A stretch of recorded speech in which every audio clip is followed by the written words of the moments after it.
podia botar o nome? Pronto, pessoal. Boa tarde de novo. Para quem não estava aí, agora podem ir lá no bate-papo, colocar o nome completo e a turma, tá? Para marcar a presença de vocês. E aí nós vamos... Já botar o nome no chat? Isso, pode colocar o nome no chat e nome completo com a turma, tá? Uma vez só. Então, nós vamos aqui continuar. E eu vou reiniciar aqui. É para colocar o nome no chat? Oi? É para colocar o nome no chat? Isso, pode colocar nome completo e a turma, tá? Aí nós vamos aqui fazer a correção da atividade, que foi do dia 22 até o dia 26. As outras a gente já fez a correção, né? Na última aula. Então, faltou essa aqui para a gente estar fazendo.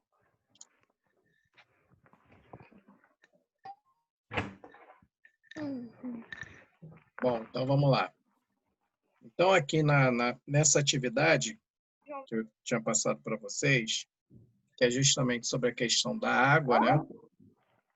Que é essa parte que a gente está vendo sobre a questão, né, da parte hídrica do planeta, tem um complete. E esse complete diz que toda, né, a água da Terra, a maioria está nos mares e lençóis freáticos, né? Assim como nos mares, a água se encontra em fase, né, que ocupam, aí vem 75%, que é para ser colocado aqui, 75% da superfície terrestre, nos rios, lagos, lençóis freáticos, assim como nos mares, a água se encontra em fase aí líquida. Geleiras, icebergs são constituídas de água, aí coloca sólida, né? Enquanto o vapor da água na atmosfera está em fase gasosa. Então, é essa que é a alternativa que completa, né, essa questão aqui sobre as fases da água aí. Aí tem uma outra que diz o seguinte: um aquífero, gente, é toda a água subterrânea que nós temos no planeta, tá? Aquífero são aquelas águas que ficam armazenadas como se fossem bolsões, tá? É igual você enchesse uma sacola plástica com água, que a água fica ali presa, armazenada, e ela não vai vazar, porque o saco sendo bem fechadinho, lacradinho, né, não tendo furo, ele é um material que ele é impermeável, então ele mantém a água ali. Então, o aquífero é a mesma coisa. É verdadeiro. E aí, é uma grande quantidade de água que se acumula no subsolo que forma um aquífero verdadeiro. Professor, desculpa interromper, mas aquela ali mas tá falando da segunda questão, né? Essa aí, né? Isso. Ah, tá. Só passou. Eu demorei pra chegar que a internet caiu. Ah, sim. A primeira questão é essa aqui, ó, 75% líquida, sólida e gasosa, né? Que é um complete. Valeu, Enzo? E aí, na segunda, é essa aqui, que é uma afirmativa verdadeira, de águas continentais. Aí tem a hidrosfera, sobre a hidrosfera terrestre, assinale a incorreta, ou seja, a única aqui que está errada. Então, a única que está errada é a primeira. Pode ler para mim aí? A hidrosfera forma um sistema biológico e geográfico amplo, dinâmico, rico em espécies e autônomo. Ou seja, está dizendo aqui que ele é autônomo, que ele não precisa de ninguém. Pelo contrário, né? Todo o conceito que existe sobre a hidrosfera, existe essa questão do ciclo da água, da movimentação em estado sólido, líquido, gasoso, dela evaporar, condensar, precipitar. Então, toda essa dinâmica faz com que ela não seja autônoma. e aqui ele está afirmando que ela, no caso, ela é autônoma, tá? Aí lê para a gente aí também agora aqui essa bacia hidrográfica, que é uma questão também. Bacia hidrográfica é a área ou região de drenagem de um rio principal e seus afluentes. É a porção do espaço em que as águas das chuvas das montanhas subterrâneas ou de outros rios escoam em direção a um determinado curso de água, abastecendo. Então, ou seja, o que é uma bacia hidrográfica? Ele está dando a dica certinha, por isso que é uma alternativa verdadeira. É um rio principal.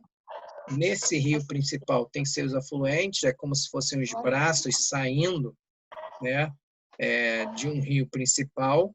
É como a gente faz uma certa semelhança de uma bacia hidrográfica, né, que é como é a formação de rio, como se fosse a raiz de uma planta, que tem aquela parte principal e vai saindo, né, aquelas partezinhas laterais de cada lado da raiz. Aquilo ali são chamados de afluentes no caso dos rios. E é onde ela vai receber aí água da chuva, das montanhas, água subterrânea, né, que escoam em direção aí a um curso de água. Beleza, pessoal?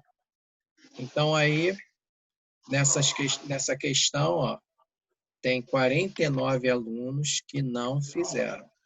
49, é muito aluno que não fez. Né? Terça-feira agora eu vou imprimir a listagem desse mês de junho. Quem não fez, por favor, até terça-feira faça. Eu vou imprimir a listagem, tá? Oi. Eu faço depois da videoaula, da explicação. Ah, sim. É isso aí, não deixa acumular. Tem que ser assim, tem que fazer logo, porque ó, a gente vê aqui que é muito mais da metade que não fizeram ainda essa atividade. Aí, Professor, oi, pois o aluno Eu vou fica sem fazer falar. votar. Eu vou fazer. Bom, então agora nós vamos aqui, eu vou mostrar para vocês um videozinho. Vê se vai aparecer aí para vocês. Apareceu professor, um vídeo Oi. dentro de outro vídeo. eu acertei tudo. Ah, que bom. Eu também. Eu também. Excelente. Aí o videozinho. Fácil e legal. Vamos lá agora aqui. Vamos ver se a gente consegue ver aqui. Agora Bora podemos falar. Esse vídeo, Bom, fecha agora o áudio aí, por favor, que é sobre a formação dos rios, tá? Tem alguém com áudio aberto ainda aí. Vou ter que fechar todo mundo, pessoal. Vamos lá. Os rios são volumes de água doce. Apareceu o áudio para vocês? Sim. Não. Sim. Sim. Tá ok, então vamos lá. Que circulam pelos continentes e correm das áreas mais altas para as áreas mais baixas. O local onde o rio nasce recebe o nome de nascente. Quando o rio encontra um desnível abrupto no relevo, ou seja, apresenta um declínio cuja inclinação se demonstra levemente ou até mesmo pode ser vertical, formam-se as cachoeiras. O rio pode percorrer diferentes tipos de relevo. Ao encontrar uma depressão, podem se formar os lagos naturais. O caminho por onde fluem as águas dos rios é chamado de leito ou curso. Em seu percurso, o rio pode receber água de outros rios menores. Olha aqui o que eu falei para vocês. Tem um rio principal e os afluentes, né? Parece muito com uma raiz de uma planta, né? Então, por isso que são chamados aqui, ó, de seus afluentes. São essas partezinhas que saem do rio principal. Menores, chamamos de afluentes. Os seres humanos interferem no relevo e também nas dinâmicas dos rios, quando constroem barreiras em seu curso, formando lagos artificiais, muito importantes para a captação de água e geração de energia. Aqui, no caso, é uma usina hidrelétrica que foi construída, feita uma barragem, né? E essa barragem ela faz com que suba o nível da água para poder ter força nas turbinas para gerar os geradores e gerar assim a energia elétrica. As terras que ficam em torno do leito do rio são chamadas de margens. Ao final do seu percurso, o rio poderá desaguar em outro rio. Aqui, ó, o rio aqui, ó, a ligação dele com o mar, né? Ou às vezes uma ligação que ele tem diretamente com outro rio, né? E aí isso aqui se chama foz. Lago ou oceano. Chamamos esse local de foz. Como vimos, o curso natural de um rio parte de sua nascente e vai acompanhando o relevo da região até desaguar no mar, em outro rio ou em um lago. No caminho, ele pode receber a água de seus afluentes em seu leito. A água é indispensável para a manutenção da vida dos seres vivos. Ela serve para abastecer as moradias, para gerar energia elétrica, para a agricultura, pecuária e indústrias e também para a pesca, lazer e navegação. O território brasileiro tem muitos rios, que podem ser chamados de perenes ou permanentes e intermitentes ou temporários. Os rios perenes ou permanentes apresentam um fluxo constante de água durante o ano todo, independentemente da estação do ano, ou seja, não secam nunca. Já os rios intermitentes ou temporários são aqueles que durante os meses de estiagem desaparecem temporariamente. Então, os rios que a gente chama de rios, né, permanentes, né, nós encontramos em grande parte do Brasil. Os intermitentes a gente encontra no Brasil mais nas regiões que são mais secas, como do Nordeste, uma sub-região do Nordeste que a característica disso é o sertão nordestino, que tem muitos rios que secam no período da estiagem, tornando a fluir no período de chuvas. A maior parte dos rios brasileiros é perene, ou seja, permanente, possibilitando assim a captação de água, o desenvolvimento de energia elétrica, o deslocamento de pessoas e mercadorias, entre outras atividades. Os rios de planície são aqueles que ocorrem por regiões com pequenas irregularidades em seu terreno. Pela tranquilidade das águas, podem ser utilizados para pesca, lazer e navegação. Aí tá vendo um rio que ele é bem parecido com o mar, né? O início de um mar, ele justamente é chamado de rio de planície, porque ele não tem muitas ondulações. Essa é a característica do rio de planície. Já os rios de planalto são os rios que correm por terrenos mais acidentados, com irregularidades. Em razão dos desníveis em seu curso, cachoeiras e cascatas podem ser formadas. Nesses rios, existe a possibilidade de a água ser represada, criando barragens que serão utilizadas para a geração de energia elétrica. Em torno das margens do leito de um rio, localizam-se as matas ciliares. Então, os rios, né, têm essas características de acordo com a forma de relevo. Se ela é acidentada, são rios de planalto. Se são rios planos, igual esse da foto aqui, são rios de planície. E essa mata aqui pela qual ela está citando aqui nesse vídeo é justamente sobre essas que ficam à margem aqui dos rios, que elas impedem que ocorra a erosão dessas margens e comece a fechar o rio, porque a vegetação ela é como um suporte, ela mantém o rio, né, no seu curso normal, sem que haja desmoronamento dessas margens aqui. Essas matas são formações vegetais que ajudam a diminuir os processos erosivos em suas margens causados pela ação das águas dos rios ou das chuvas. Dessa forma, evitam a entrada de sedimentos do solo para dentro do leito, pois, com o decorrer do tempo, a deposição desses sedimentos pode reduzir a profundidade do rio, ocasionando enchentes nas áreas próximas. Os sedimentos também deixam as águas dos rios mais barrentas, reduzindo a entrada de luz solar, prejudicando, por consequência, os animais que precisam dessa água para viver. Hoje, podemos encontrar pessoas que se reúnem para plantar mudas de árvores em torno dos rios que perderam sua mata ciliar por conta das atividades humanas. Essa ação contribui para a preservação das águas dos rios, tão importantes para a sobrevivência de todos os seres vivos. Bom, gente, então, o que acontece? Né? Nós temos uma grande, né, diversidade aí, que a gente está falando aqui sobre a questão, né, dos recursos hídricos. E, quando a gente está falando disso, né, a gente está mostrando aí para vocês, né, essa proporção de água doce, as formas desses rios, né?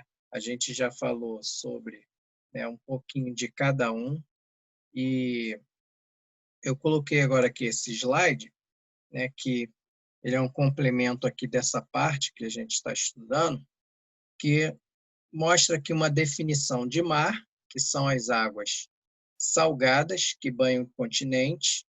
Essas águas recebem diretamente a influência terrestre, que modifica a composição das substâncias nelas dissolvidas e altera as propriedades dos seus movimentos. E oceanos, que são as águas salgadas, mas que são mais afastadas da costa. Também uma outra definição que resume muito bem disso, né, é a profundidade. O mar ele está na parte mais próxima do continente, então o mar ele é mais raso e o oceano ele é muito mais profundo, né? Nós temos aí os tipos de mares. Os mares eles podem ser costeiros ou abertos, continentais ou interior mediterrâneos, e mares fechados e isolados.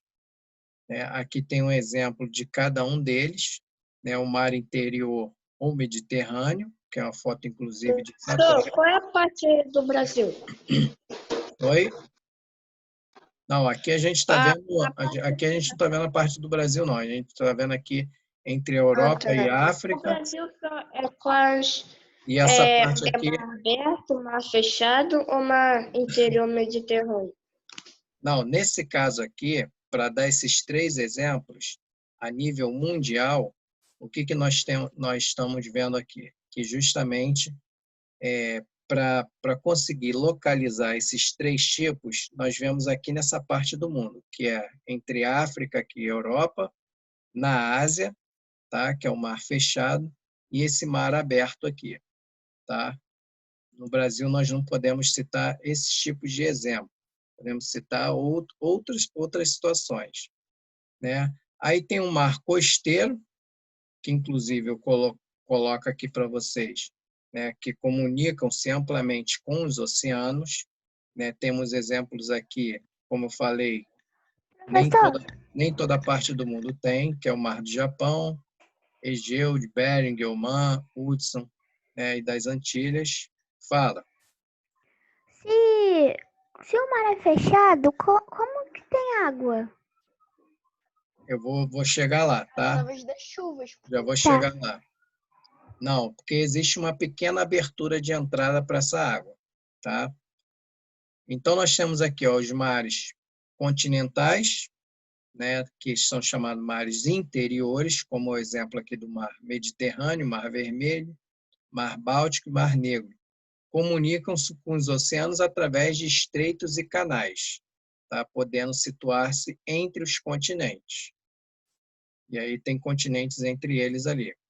E aqui o mar fechado, como você perguntou, ou chamados de isolados, que não apresentam comunicação natural com os oceanos, podendo ser considerados como lagos salgados. Inclusive, né, alguns deles aqui, esse aqui, por exemplo, o Mar Morto, que cita aqui no exemplo, ele acabou essa água salgada, né, entrando aqui por pequenos canais, tá?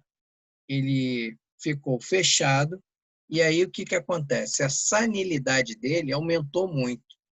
Então, ali consegue se boiar com muita facilidade, porque a água salgada faz com que você boie com muita facilidade nessas áreas que são muito salgadas.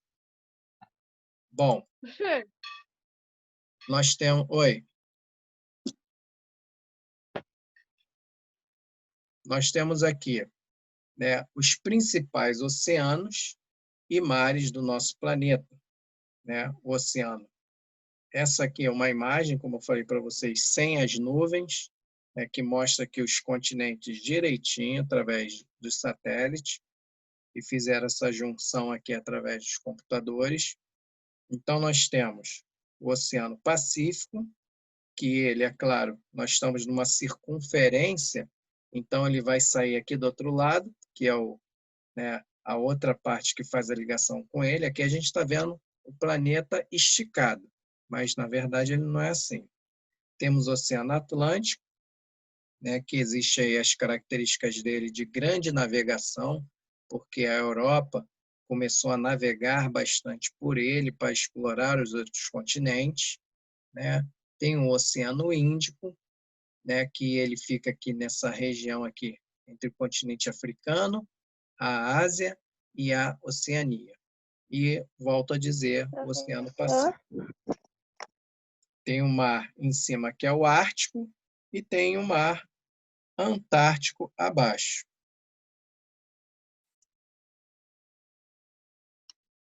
Bom, o Oceano Pacífico ele é o maior, ele abrange a maior superfície e tem a maior profundidade média, né, e a maior profundidade máxima do nosso planeta.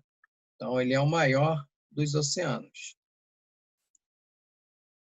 Temos aí características gerais, Ô, professor, das águas e onde ficam as oceânicas. Forças da Mariana? Oi?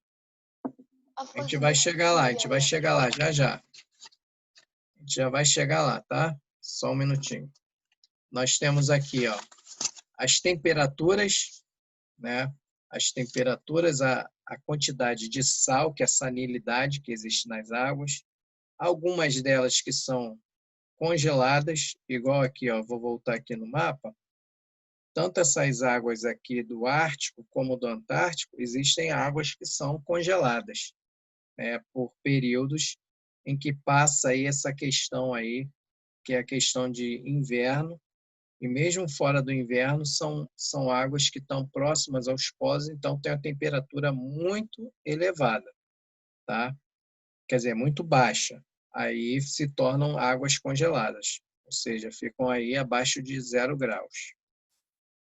E tem a coloração da água, às vezes a água, até mesmo a gente percebe isso, né? Tem mares que são mais esverdeados, tem mares que são mais, um pouco a tonalidade mais azul, tem os movimentos das águas, que através principalmente dos ventos, que fazem com que ocorram aí ondas mais baixas, ondas mais menores ou maiores, e a movimentação das correntes marítimas. Bom, aqui a gente mostra para vocês que podem ocorrer variação térmica em função do quê? Da profundidade dos oceanos, da latitude deles, que está mais próximo da parte central ou não, né, onde pega mais radiação solar, e através também das correntes marítimas. Existem essas três situações aí que provocam aí, no caso, né, a variação da temperatura dos oceanos. Nós temos aí a quantidade, né, de sais minerais em solução existente nos oceanos, as chuvas, como tinham perguntado lá no início da aula, sobre a mistura dessa água doce com a água salgada através das chuvas, o derretimento das geleiras, né? E aí vão fazendo que ocorra aí essa questão de solução, né, nos oceanos aí.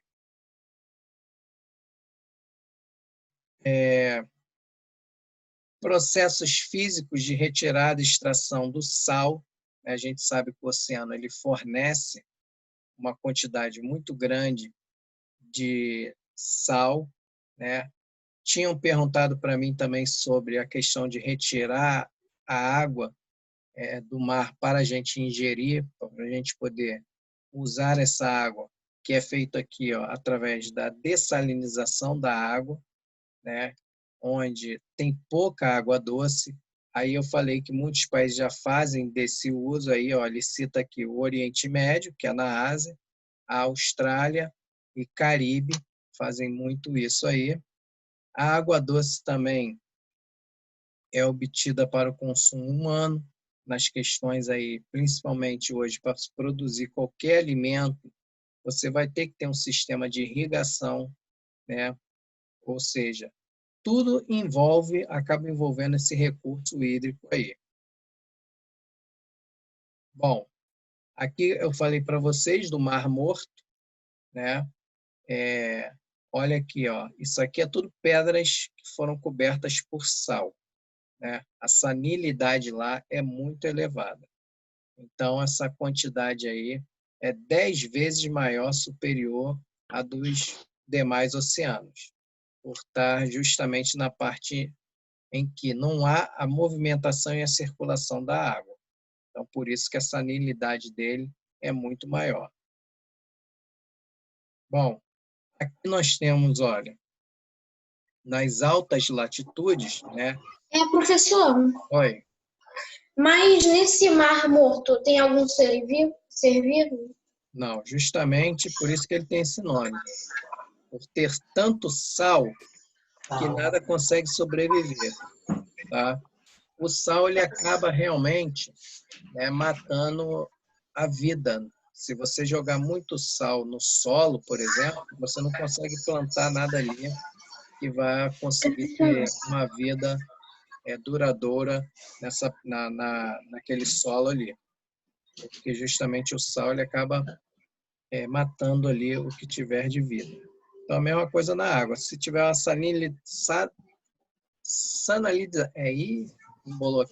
salinidade tão alta, é uma palavra meio chatinha, ou seja, uma quantidade de sal muito grande, que é 10 vezes maior do que a normal, aí com certeza mata qualquer coisa que esteja ali no mar. Tá? E aí tem a parte aí das áreas que estão próximas aos polos, né? E esses polos aí acabam sendo áreas mais frias. E aí essas áreas mais frias acaba tendo o quê? A questão aí do congelamento, né? Onde formam aí as branquisas, né? E outros pequenos pedaços aí que formam aí essas placas de gelo. Mas não deixa de tudo ser água, né? Bom, depende da quantidade e da qualidade dos sedimentos em suspensão. O alto mar, né, livre de sedimentos, a cor fica azul escura. Próximas às costas, esverdeadas devido a sedimentos de vegetais e detritos de animais. Então, a água fica mais esverdeada. E próximas às foz dos rios, são avermelhadas ou amareladas, barrentas até às vezes, né? A primeira imagem, a segunda imagem e a terceira aqui mostrando como fica a coloração aí dessas áreas do mar, de acordo com as suas características aí, né? Próxima onde há ligação com o rio aqui, ó, que está cheio de barro vindo do rio, vai deixar a água meia avermelhada ou amarelada. Bom, aqui, inclusive, em áreas, né, de mar, você consegue ter uma questão aí que são as brisas, né? Você consegue construir usinas eólicas para ter o quê? A captação desse vento e utilizar isso para o uso, né, do que nós chamamos aí de energia através dos ventos. Também é uma utilização muito boa que é feita através disso. O movimento das ondas do mar chega a ser assustador, né? Muitas das vezes a gente fala assim, tá na crista da onda. Tá vendo aqui, ó, crista da onda é porque você tá lá no topo. Isso é um termo muito usado por surfista, né? Existe o ventre, que é a parte onde a onda vai cair, vai quebrar, né? E o comprimento dessa onda, né?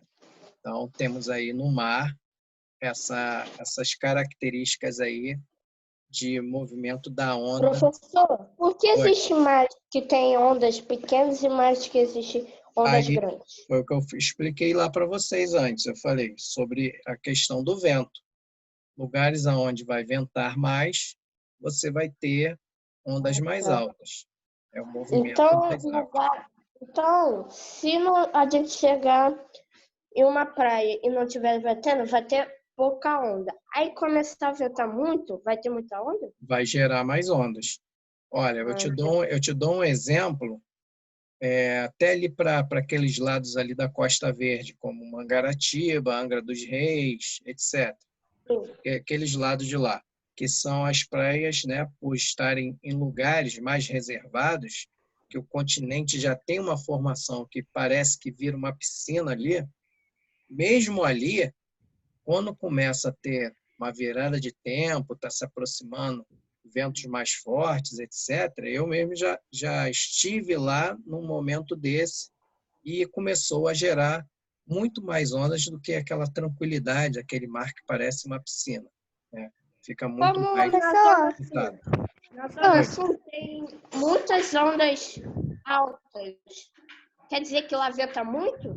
Sim, lugares como esse aqui, ó, igual nós temos na Ilha do Havaí, que é uma referência para o surf mundial, né?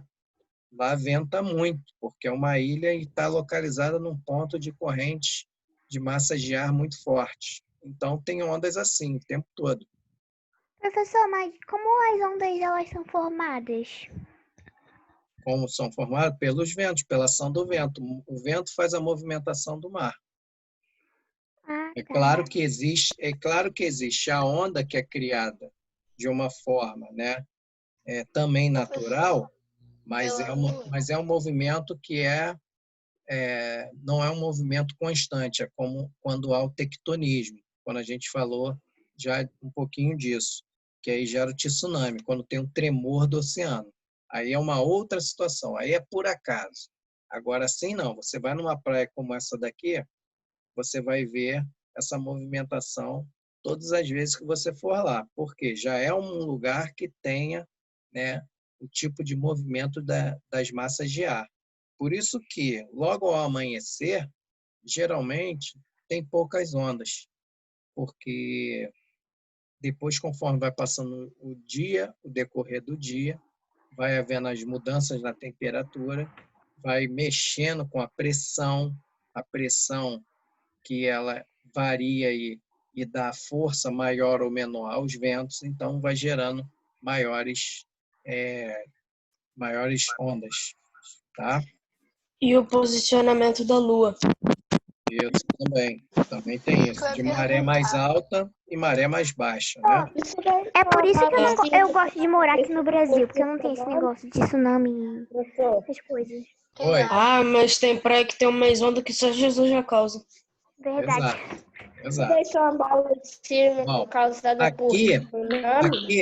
Aqui já tá falando do que eu tinha acabado de falar para vocês, sobre a questão, né, de tsunamis. Né? São aí as vagas sísmicas, são os acontecimentos aonde são as ondas de grande proporção ocasionadas aí pelos maremotos, podendo atingir, né, mais de 20 metros de altura, se deslocam em grande velocidade.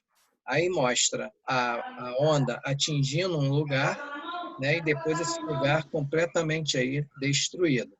Então gera esse probleminha aí que é o problema, que é uma onda que não é uma coisa natural, aí é um fenômeno, não é uma coisa que ocorre diariamente em parte nenhuma do mundo, mas é um fenômeno que ocorre de tempo em tempo por conta do maremoto. Fala.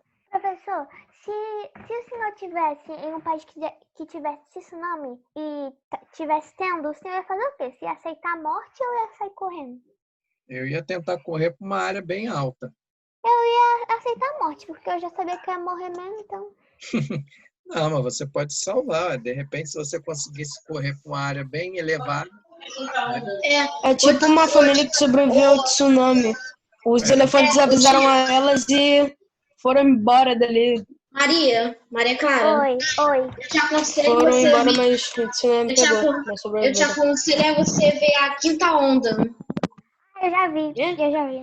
Vai acabar vamos lá. agora? Aqui tá E onda. aqui, ó, para a gente Filmão. encerrar por hoje, né, nós temos aí, né, as marés, os movimentos delas, né, em toda a sua amplitude, ocasionada pela atração que o Sol e a Lua exercem sobre a superfície terrestre, igual um colega tinha falado ainda agora.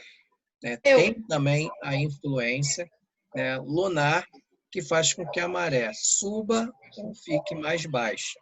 Tá? E aí, justamente, essa movimentação é uma movimentação ocasionada por essa atração aí, que a gente está diante do nosso astro maior, que é o Sol, né? E todo o sistema solar, os planetas que estão em volta dele, eles estão presos a essa dinâmica aí. Tá? Bom, pessoal. Professor, vai ter mais desse slide? Oi? O senhor vai falar mais desse slide? Na próxima aula a gente vai continuar, tá? A gente já vai pro módulo 3, né? Não, ainda não. Ainda falta coisa aqui para terminar do módulo 2. Módulo 4. Módulo 2. Capítulo 4. Né? Ainda tem algumas páginas. Que, inclusive, né, na próxima aula a gente vai dar continuidade aí, que a gente vai falar sobre algumas partes das bacias hidrográficas, né, alguns exemplos, algumas questões de rede fluvial. Gostei do slide. Foi maneiro. E quem quiser já ir treinando aí em casa, eu vou fazer junto com vocês, mas quem quiser ir treinando, pode ir treinando na página 51 e 52 do livro, que tem algumas questões sobre a água. Tá? Mas na próxima aula nós vamos fazer juntos. Espero que todos tenham marcado lá, nome completo e turma, tá? Nome completo e turma, para marcar presença. Oi. Fala. Oi? Bom, então, pessoal, até semana que vem. Até semana que vem, tá? E aí vocês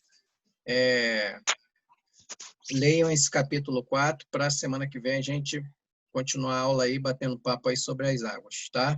As águas oceânicas aí, dos rios e etc.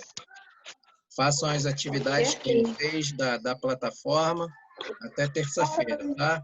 Professor, Um abraço, gente. Oi. A aula vai ser sabia que o ser terça-feira? humano, ele em um ano, apenas um ser humano, gasta mais de 5.000 litros de água doce em um ano? Exato. Gente, hoje ainda vai ter aula de história? Vai, né? Vai ter aula de história. 2 tempos. Façam as atividades até o último dia desse mês, tá? De junho. Que aí depois só vai contar a atividade do outro mês. Então, vocês têm aí para fazer as atividades aí com atenção e salvo. Um forte abraço, tá bom, pessoal? Até semana que vem. Tchau, gente.